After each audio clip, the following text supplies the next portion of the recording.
Good morning students. Hindi कक्षा में आपका स्वागत है। आज हम पाठ 4 अहिंसा परमो धर्म पढ़ेंगे। अहिंसा परमो धर्म मतलब किसी के अत्याचार किसी पर आपको नहीं करना, यही हमारा सबसे बड़ा धर्म है।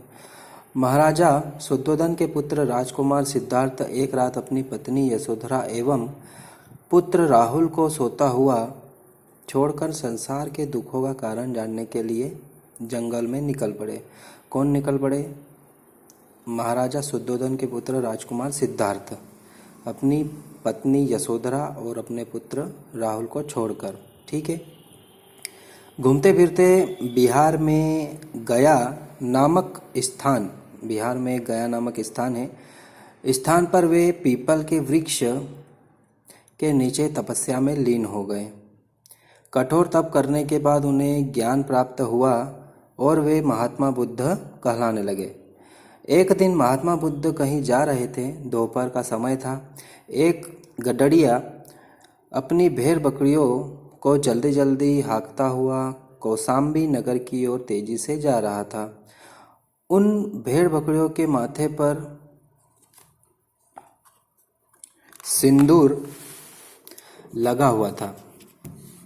भेड़ बकरियों के माथे पर क्या लगा हुआ था? सिंदूर लगा हुआ था। महात्मा बुद्ध ने गडरिये से पूछा, भाई, इतनी धूप में तुम इन मूक पशुओं को बुरी तरह मारते हुए कहाँ लिए जा रहे हो? गडरिया स्वयं गर्मी से बेचैन था। वह क्रोधित स्वर में बोला, महाराज, बिंबसार एक बड़ा यज्ञ कर रहे हैं। आज उस यज्ञ की पूर्ण आहुति है। इन सब भेड़ बकरियों की बलि दी जानी है। मतलब वो यज्ञ में इन सभी भेड़ बकरियों की क्या दी जानी है? बलि। मुझे देर हो गई इसलिए जल्दी कर रहा हूँ। यह कहकर उसने उन पशुओं को और तेजी से हाँकना आरंभ किया। मतलब महात्मा बुद्ध ने जब यह सुना कि इन निर्दोष पशुओं की अकारण ही बलि दी जानी है तो वे भी दुखी हो गए और गडरिये के पीछे चल दिए। भेड़ बकरियों के उस झुंड में एक नन्हा सा मेमना भी था जो कुछ लंगड़ा कर चल रहा था।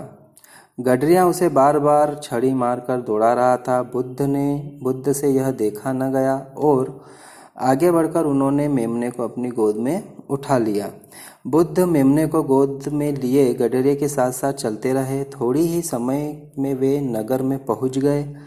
नगर खूब सजा हुआ था। वहां यज्ञ चल रहा था। पंडितगण मंत्रों का उच्चारण कर रहे थे। यज्ञ कुंड में अग्नि की ऊंची ऊंची लपटें उठ रही थी।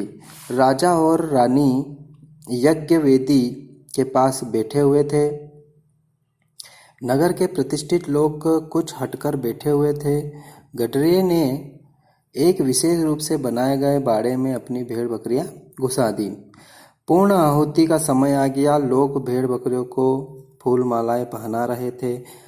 पहली भेड़ वध स्थल पर लाई गई। बधिक को बलि देने का संकेत हुआ। जैसे ही उसने अपनी तलवार भेड़ को मारने के लिए उठाई, एक तेज आवाज सुनाई दी, ठहरो ठहरो, इन भेड़ों को मत मारो, हिंसा मत करो। बधिक का हाथ रुक गया। पूरे मंडप में सन्नाटा छा गया। सबकी नजर उधर इधर गई जिधर से आवाज आई। लोगों ने देखा कि एक साधु मेमने को गोद में लिए खड़ा है। लोग आपस में कहने लगे, यह साधु कौन है? बुद्ध सीधे बिंबसार के पास पहुंचे और कहा, राजन, यह कैसा यज्ञ है जिसमें निर्दोष पशुओं का वध किया जा रहा है? कैसे हैं आपके देवता जो निहित पशुओं का खून पीकर प्रसन्न होंगे? वह उनने पूछा। राजा बिंबसार ने पूछा, क्या देवताओं को बलि न दी जाए? बुद्ध ने गंभीर स्वर में कहा, राजन, जब हमें जरा सी चोट लगती है तो कितनी पीड़ा होती है। जिस प्रकार हमें अपने प्राण प्यारे हैं उसी प्रकार इन मुख्य पशुओं को भी प्राण अपने प्यारे हैं। किसी की जान लेने से देवता प्रसन्न नहीं होते। धर्म और मोक्ष की प्राप्ति अहिंसा पालन करने में से होती है।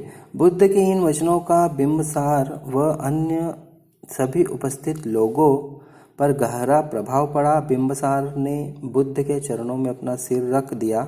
सभी भेड़ बकरियों को आज़ाद कर दिया, विद्वानों और ब्राह्मणों को विदा कर दिया गया। उसी दिन से राजा बिंबिसार महात्मा बुद्ध के परम भक्त बन गए थे। ठीक है स्टूडेंट्स, इसमें यही दर्शाया गया है, कहानी में यही कहा गया है कि कभी भी किसी पर अत्याचार ना करें, ना ही किसी की बलि देने से भगवान खुश नहीं होते हैं। ठीक है स्टूडेंट, धन्यवाद।